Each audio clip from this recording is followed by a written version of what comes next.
होने वाले सर्कल से रिलेटेड डिस्कस करेंगे।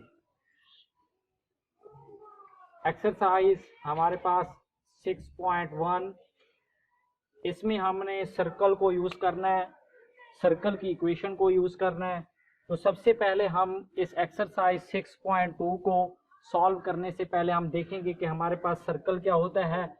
सर्कल की स्टैंडर्ड इक्वेशन ऑफ सर्कल की जो स्टैंडर्ड इक्वेशन है वो क्या होती है। इसके बाद हमारे पास जो सर्कल की जनरल इक्वेशन होती है वो किस चीज के इक्वल होती है। तो सबसे पहले हम डिफाइन करते हैं यहाँ पे सर्कल को।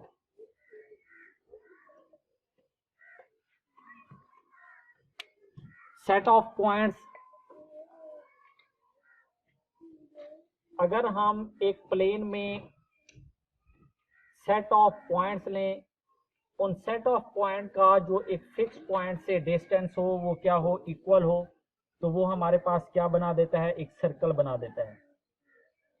एक फिक्स पॉइंट का हमारे पास सेट ऑफ पॉइंट से जो डिस्टेंस हो वो क्या हो, इक्वल हो, तो वो क्या बना देता है, एक सर्कल बना देता है। सर्कल के लिए हमने क्या किया, एक फिक्स्ड पॉइंट लिया और उसके लिए हमने प्लेन में क्या किए, सेट ऑफ पॉइंट्स लिए। अगर हम उन पॉइंट्स का इस फिक्स्ड पॉइंट से डिस्टेंस लें तो वो क्या होना चाहिए, इक्वल होना चाहिए। तो उसे हम क्या कहते हैं, हमारे पास क्या मिल जाएगा, सर्कल मिल जाएगा। अब इस सर्कल का जो फिक्स्ड पॉइंट है, इस सर्कल का जो फिक्स्ड पॉइंट है इसको हम कहते हैं सेंटर ऑफ ए सर्कल। जो हमारे पास फिक्स्ड पॉइंट है इसको हम कहते हैं centre of a circle, centre of a circle. अब ये जो यहाँ पे फिक्स्ड लाइन है हमारे पास, ये क्या है, फिक्स्ड लाइन है, क्योंकि इसका डिस्टेंस जो है सेंटर से उस पॉइंट तक का जो डिस्टेंस है वो क्या है, इक्वल है। तो ये हमारे पास जो फिक्स्ड लाइन है, ये जो हमारे पास फिक्स्ड लाइन है इसको हम कहते हैं radius of a circle, radius of circle. इस सर्कल में जो हमारे पास फिक्स्ड पॉइंट है उसको हम कहते हैं सेंटर ऑफ ए सर्कल, और जो हमारे पास इस सर्कल में जो फिक्स्ड लाइन है उसको हम कहते हैं radius of a circle. Centre हमारे पास, सर्कल हमारे पास क्या होता है, अगर हम एक फिक्स्ड पॉइंट का डिफरेंट पॉइंट्स के साथ डिस्टेंस लें तो हमारे पास जो डिस्टेंस होना चाहिए वो क्या होना चाहिए, इक्वल होना चाहिए। तो वो क्या बना देता है, एक सर्कल बना देता है। उस सर्कल का जो फिक्स्ड पॉइंट है वो हमारे पास सेंटर ऑफ ए सर्कल होता है, और जो हमारे पास फिक्स्ड लाइन होती है उसे हम कहते हैं रेडियस ऑफ ए सर्कल, और इसे आर से डिनोट करते हैं। सेंटर ऑफ ए सर्कल को हम सी से डिनोट करते हैं, जबकि रेडियस ऑफ ए सर्कल को हम आर से डिनोट करते हैं। तो आगे हमने देखना है कि हमारे पास जो standard equation of a circle वो कौन सी होती है। हमारे पास जो standard equation of a circle हैं वो किस चीज के इक्वल होती हैं।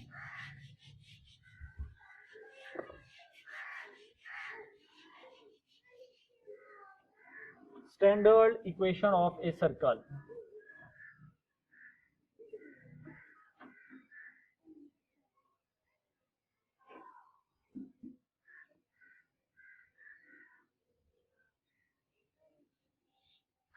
इक्वेशन ऑफ सर्कल,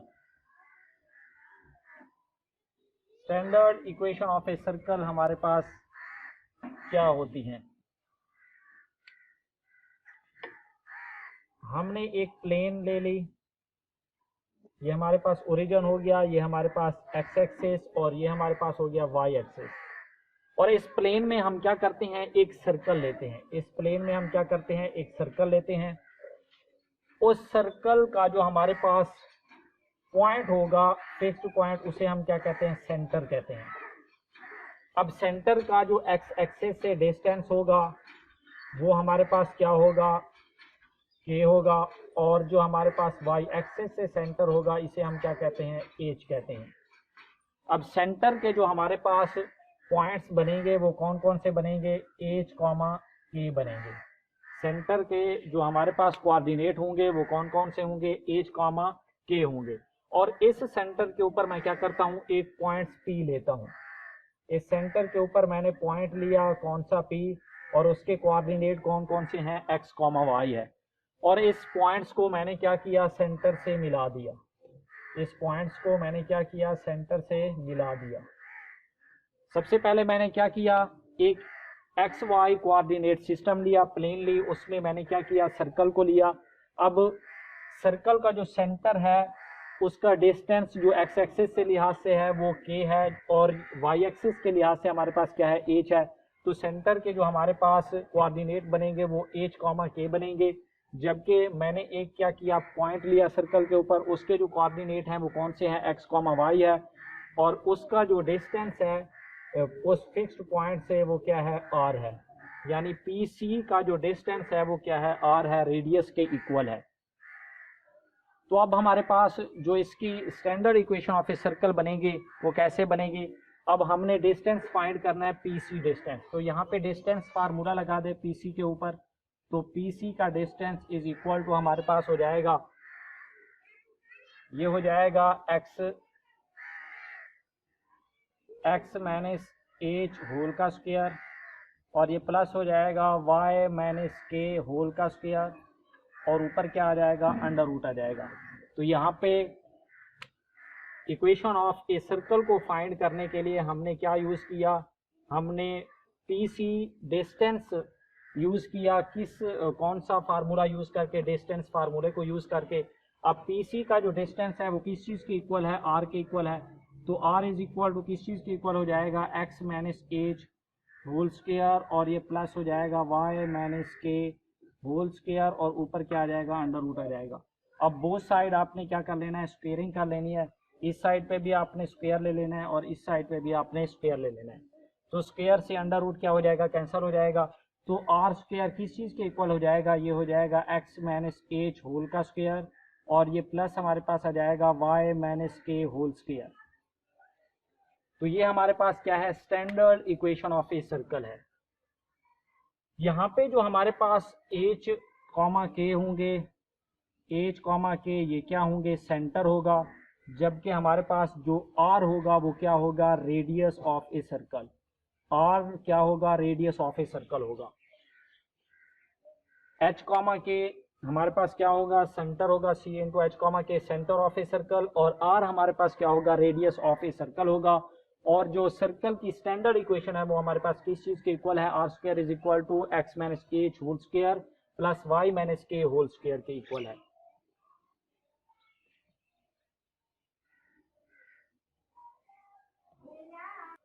हमने सर्कल की equation of a circle find करनी है। इक्वेशन ऑफ सर्कल क्या करना है फाइंड करना है, और उसमें क्या होगा having centre at origin.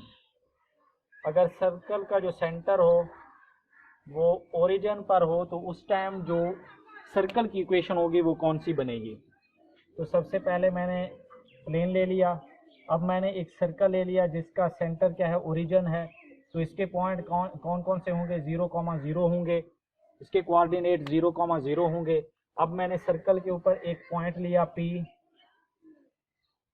x, y, और इसका डिस्टेंस जो होगा वो O से क्या होगा, इस पॉइंट P का O से डिस्टेंस क्या होगा r होगा, रेडियस होगा।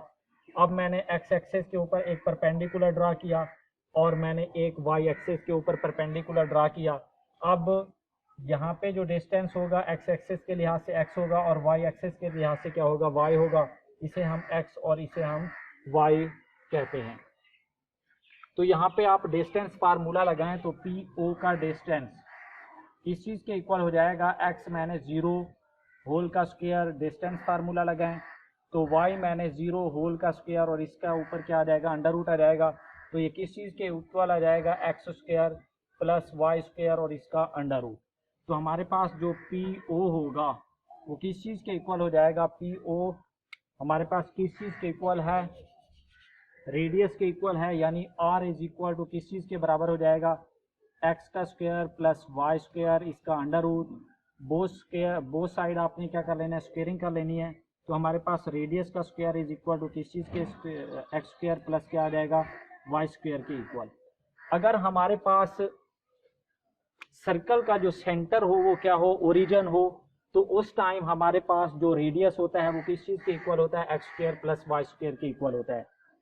अगर हमारे पास ऐसा सेंटर हो जिसका जो रेडियस हो वो क्या हो जीरो के इक्वल हो, अगर हमारे पास रेडियस क्या हो जीरो के इक्वल हो जाए तो हम उसे कहते हैं point circle.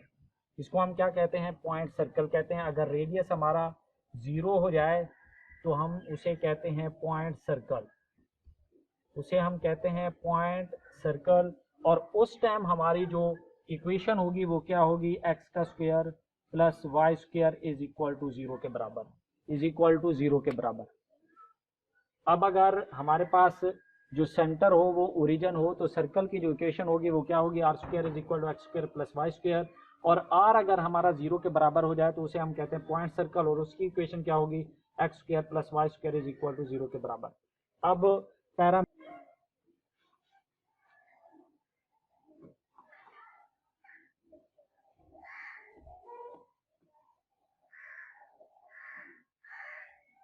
Parametric equation of a circle.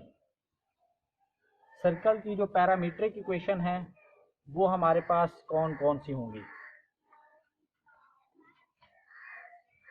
आपने एक सर्कल ले लेना है जिसका सेंटर हो वो हमारे पास क्या हो 0,0 हो, और हमने एक पॉइंट P लिया x, y, और उसका O से डिस्टेंस क्या है r है, x से डिस्टेंस क्या है x है, और y से डिस्टेंस क्या है y है। तो अब यहाँ पे हमने ट्रायंगल वाला रूल यूज करना है। तो यहाँ पे हमारे पास ट्रायंगल बन रही है, इसका जो एक्स एक्सिस के साथ एंगल है वो 90 डिग्री का है, और 90 के सामने वाली साइड को हम क्या कहते हैं रेडियस कहते हैं, हाइपोटेनियस कहते हैं, और एंगल के सामने वाली साइड को हम परपेंडिकुलर कहते हैं, और जिसके ऊपर एंगल होता है उसे हम क्या कहते हैं बेस कहते हैं। तो हमारे पास जो साइन थीटा होगा, sine theta is equal to क्या होगा perpendicular over hypotenuse, perpendicular over hypotenuse. तो यहाँ पे परपेंडिकुलर क्या है y ओवर क्या हो जाएगा r हो जाएगा, हाइपोटेनियस r के इक्वल है। तो यहाँ पे हमारे पास जो साइन होगा वो साइन किस चीज़ के इक्वल हो जाएगा, हमारे पास हो जाएगा y is equal to sine r sine theta, y is equal to हमारे पास हो जाएगा y is equal to r sine theta. और इसी तरीके से अगर x को निकालना चाहें तो हमारे पास जो cos थीटा है वो किस चीज़ के बराबर होता है, ये होता है बेस ओवर हाइपोटेनियस। तो यहाँ पे हमारे पास बेस किस चीज़ के इक्वल है x, और हाइपोटेनियस किस चीज़ के इक्वल है r के। तो यहाँ पे हमारे पास जो x होगा वो किस चीज़ के इक्वल हो जाएगा, यहाँ पे जो x होगा वो हो जाएगा r cos थीटा के इक्वल, और y किस चीज़ के इक्वल, ये आ जाएगा r साइन थीटा के इक्वल। ये सर्कल की क्या कहलाती हैं पैरामीट्रिक इक्वेशन कहलाती है। ये सर्कल की पैरामीट्रिक इक्वेशन इस चीज़ के equal x is equal to r cos theta और y is equal to r sine theta के बराबर होती हैं। तो इसे हम कहते हैं parametric equation of a circle. General equation of a circle.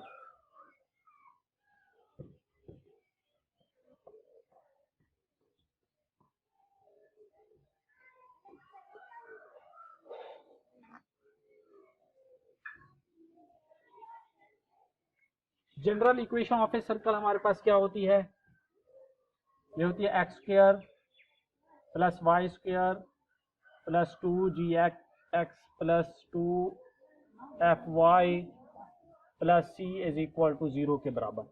इसे हम क्या कहते हैं जनरल इक्वेशन ऑफ सर्कल कहते हैं। X square plus Y square plus 2gx plus 2fy plus c is equal to 0, इसे हम क्या कहते हैं जनरल इक्वेशन ऑफ सर्कल कहते हैं। अब हमने ये चेक करना है क्या ये वाकई ये जो हमारे पास general equation of a circle है क्या ये वाकई एक सर्कल की इक्वेशन को रिप्रेजेंट करती है कि नहीं करती। तो अब देखें, अब यहाँ पे मैं चेक कर सकता हूँ एक्स स्क्वायर क्या आ जाएगा प्लस वाई स्क्वायर, और प्लस हमारे पास आ जाएगा 2gx, और ये plus 2 F Y is equal to C, दूसरी साइड पे माइनस सी हो जाएगा। तो यहाँ पे एक्स का स्क्वायर प्लस आ जाएगा 2g(x) और ये प्लस हमारे पास आ जाएगा वाई स्क्वायर और प्लस आ जाएगा 2fy is equal to minus C के इक्वल। तो बोथ साइड आपने इसके स्क्वायर को कंप्लीट करने के लिए आपने g का स्क्वायर और ये प्लस f का स्क्वायर बोथ साइड आपने क्या कर देना है, ऐड कर देना है। तो हमारे पास आ जाएगा x का स्क्वायर प्लस 2g(x) और ये प्लस हमारे पास आ जाएगा g का स्क्वायर और प्लस हमारे पास आ जाएगा f का स्क्वायर प्लस 2fy और ये प्लस f का स्क्वायर। तो जो आपने काम राइट हैंड साइड पे लेफ्ट हैंड साइड पे किया है वही काम आपने राइट हैंड साइड पे करना है। तो इस साइड पर भी हमारे पास क्या हो जाएगा, g का स्क्वायर और प्लस हो जाएगा f का स्क्वायर और ये माइनस c। तो आप देखें हमारे पास ये एक कंप्लीट स्क्वायर बन रहा है और ये भी हमारे पास एक कंप्लीट स्क्वायर बन रहा है। तो ये कौन सा कंप्लीट स्क्वायर बन रहा है, x प्लस जी होल का स्क्वायर और इस साइड पे हमारे पास बन रहा है y माइनस एफ होल का स्क्वायर। तो इस साइड पे हमारे पास क्या हो जाएगा, ये हो जाएगा g का स्क्वायर और ये प्लस हमारे पास f का स्क्वायर और ये माइनस c।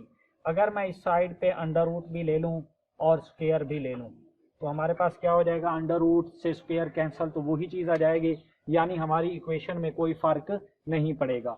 अब इसको भी मैं ऐसे लिख सकता हूँ, इसे मैं लिख सकता हूँ x minus into minus G, minus minus क्या हो जाएगा, प्लस हो जाएगा। तो इक्वेशन में कोई फ़र्क नहीं पड़ेगा और ये प्लस हमारे पास आ जाएगा y और यहाँ पे प्लस था y माइनस माइनस एफ और इसका भी क्या हो जाएगा, स्क्वायर हो जाएगा इज इक्वल टू ये आ जाएगा g का स्क्वायर और ये प्लस f का स्क्वायर और ये माइनस c, इसका क्या आ जाएगा अंडर रूट और यहाँ पे क्या आ जाएगा, स्क्वायर आ जाएगा। अंडर रूट से स्क्वायर कैंसिल, इक्वेशन में कोई फर्क नहीं पड़ेगा। अब हमारे पास जो standard equation of a circle थी वो क्या थी हमारे पास, वो थी हमारे पास x माइनस एच का स्क्वायर और ये प्लस हमारे पास y माइनस के होल का square is equal to r के स्क्वायर। अब इस इक्वेशन को इस इक्वेशन के साथ कंपेयरिंग करें तो हमारे पास अगर इसको देखें तो x माइनस एच, तो हमारे पास बन रहा है x माइनस एच होल का स्क्वायर और plus y minus k whole का स्क्वायर और इस साइड पे हमारे पास जो रेडियस है वो किस चीज़ के इक्वल आ रहा है, हमारे पास G square plus F square minus C इसका अंडर रूट। तो इसका मतलब ये हुआ कि हमारे पास जो general equation of a circle है वो एक सर्कल को क्या करती है, रिप्रेजेंट करती है। तो हमारे पास जो इस general equation of a circle के हमारे पास सेंटर होगा, हमारे पास जो सेंटर होगा वो कौन सा होगा, minus G comma minus F हो जाएगा। जबकि हमारे पास जो रेडियस होगा general equation of a circle का, हमारे पास जो रेडियस होगा वो किस चीज़ के बराबर होगा, ये होगा जी स्क्वायर और ये plus F square minus C इसका अंडर रूट।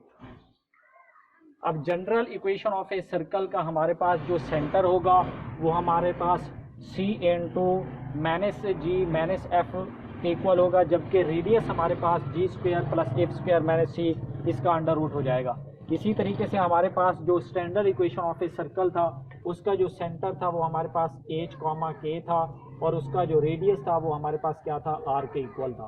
उसका जो रेडियस था वो हमारे पास क्या था, आर के इक्वल था।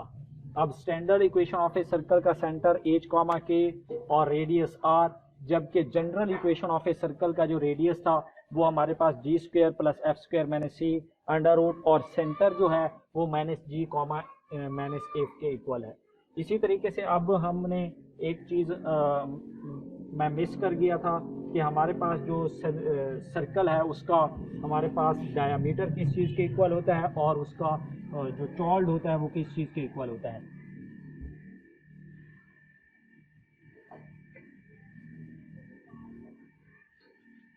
एक चीज़ मैं मिस कर गया था, डायामीटर, किसी भी सर्कल का जो डायामीटर है वो क्या होता है और किसी भी सर्कल का जो चॉर्ड होता है वो किस चीज़ के इक्वल होता है।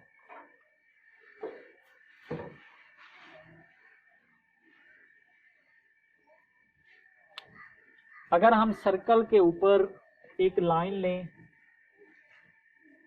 जिसके एंड पॉइंट क्या होने चाहिए, सर्कल के ऊपर होने चाहिए, जिसके एंड पॉइंट, अगर हम इस तरीके से लाइन लें और वो लाइन उस सेंटर में से पास करे और उसके एंड पॉइंट जो है वो सर्कल के ऊपर क्या करने चाहिए, लाई करना चाहिए, सर्कल के ऊपर होने चाहिए, तो उसको हम क्या कहते हैं, उसको हम कहते हैं डायामीटर ऑफ ए सर्कल।